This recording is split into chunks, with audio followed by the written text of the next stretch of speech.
ई श्रम कार्ड बनाना बहुत ही आसान है। आप अपने मोबाइल या कंप्यूटर का यूज करके बना सकते हैं। तो वो कैसे बनाएंगे उसके बारे में हम इस वीडियो के अंदर पूरा डिटेल में एक्सप्लेन करने वाले हैं। तो चलिए शुरू करते हैं इस वीडियो को और जानते हैं कि ई श्रम कार्ड कैसे बना सकते हैं। यहाँ पे ई श्रम कार्ड लिख के एंटर करना है। फर्स्ट वाली वेबसाइट या रजिस्ट्रेशन पे क्लिक कर देना है। यहाँ पे आने के बाद देखिए पहले तो यहाँ पे मोबाइल नंबर डालना है, फिर कैप्चा फिल करना है, फिर इन दोनों को नो करके सेंड ओटीपी पे क्लिक करना है। अब ओटीपी और कैप्चा डाल के सबमिट करना है। अब यहाँ पे सबमिट करेंगे। अब यहाँ पे आधार नंबर कैप्चा डाल के इसको एक्सेप्ट करेंगे, फिर सबमिट करेंगे। अब यहाँ पे ओटीपी डालेंगे और यहाँ पे कैप्चा फिल करेंगे, फिर यहाँ पे वैलिड पे क्लिक करेंगे। अब यहाँ पे वैलिड पे क्लिक करना है, पहले एंटर ओटीपी डालना है, फिर कैप्चा, फिर वैलिड पे क्लिक करेंगे। अब यहाँ पे आने के बाद देख सकते हैं कि इतने सारे इन्फॉर्मेशन हमें फुलफिल करेंगे। पहले personal information, address, educational qualification और एग्जीबिशन इन स्किल और बैंक डिटेल।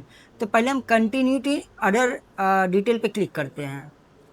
देख सकते हैं सबसे पहले यहाँ पे कस्टमर का जो शादी हुआ या नहीं हुआ तो वो डाल देंगे, ठीक है। उसके बाद फादर्स नेम, मदर्स नेम, उसके बाद जो सोशल कैटेगरी है वो किस कैटेगरी से बिलोंग करता है। यहाँ पे जो भी डिटेल में स्टार लगा हुआ है उसे हमें फुलफिल करना होगा, ठीक है। तो चलिए आप फादर्स नेम और मदर्स नेम को फुलफिल करेंगे। उसके बाद यहाँ पे नॉमिनी डिटेल है। नॉमिनी डिटेल में हम अपने घर में किसी के भी, चाहे भाई हो, बहन हो, मम्मी हो, पापा हो, उसका नाम देंगे, उसका डेट ऑफ बर्थ देंगे, जेंडर देंगे, उससे क्या रिलेशन है वो देंगे, नॉमिनी का एड्रेस फुलफिल करेंगे और उसका मोबाइल नंबर दे सकते हैं।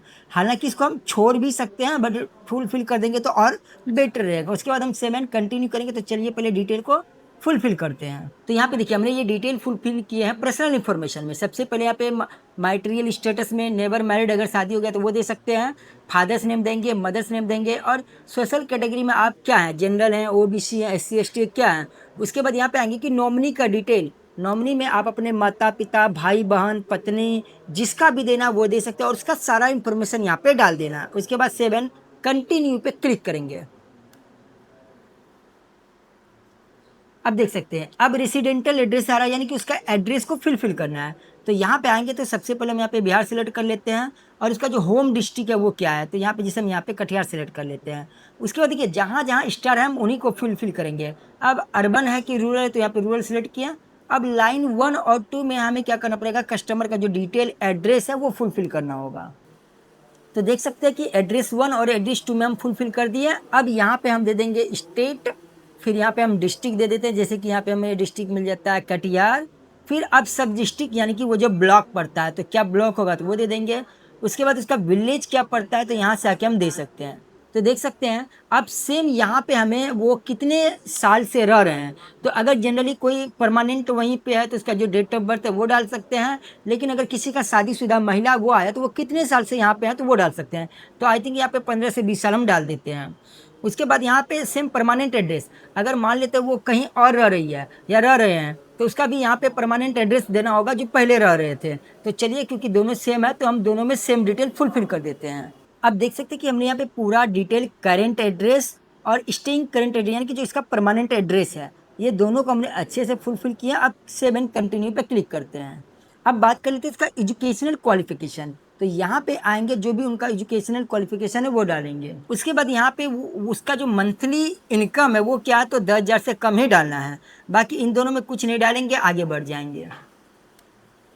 उसके बाद देख सकते हैं अब यहाँ पे पूछ रहा है वो अभी क्या उसके पास कोई स्किल्स है या कोई कुछ काम करते हैं तो वो चीज़ यहाँ पे हम सर्च कर सकते हैं। जैसे मान लेते कोई पढ़ाते हैं स्टूडेंट को तो क्या करते हैं कि यहाँ पे ट्यूशन TUTION अगर हम देते हैं तो देखिए यहाँ पे ट्यूशन आ रहे हैं, ट्यूटर आ रहे हैं, ये दे सकते हैं। या कोई खाना बनाते हैं तो हम यहाँ पे लिख देंगे कुक लिख देंगे। तो यहाँ पे जो भी लिखेंगे वो आ जाएंगे। जैसे कोई कारपेंटर है तो हम यहाँ पे लिखेंगे कारपेंटर तो कारपेंटर आ जाएंगे। तो जो भी है वो दे सकते हैं। जैसे कि यहाँ पे हम दे देते हैं ट्विटर, ठीक है। तो ट्विटर यानी कि वो अभी स्टूडेंट को पढ़ाते हैं तो कितने साल का एक्सपीरियंस है तो वो हम यहाँ पे दे सकते हैं। उसके बाद इसके अंदर कुछ फुलफिल नहीं करना, सेव एंड कंटिन्यू पे क्लिक करेंगे। अब ये लास्ट ऑप्शन बचा है जहाँ पे हमें बैंक अकाउंट का जो पूरा डिटेल है वो फिल करना होगा। तो चलिए यहाँ पे बैंक अकाउंट का पूरा डिटेल डाल के सेव एंड कंटिन्यू पे क्लिक करते हैं। उसके बाद देखिए जैसे IFSC कोड डालेंगे तो यहाँ पे सर्च पे क्लिक करेंगे तो ऑटोमेटिक यहाँ पे ले लिया। आप सेव एंड कंटिन्यू पे क्लिक करेंगे।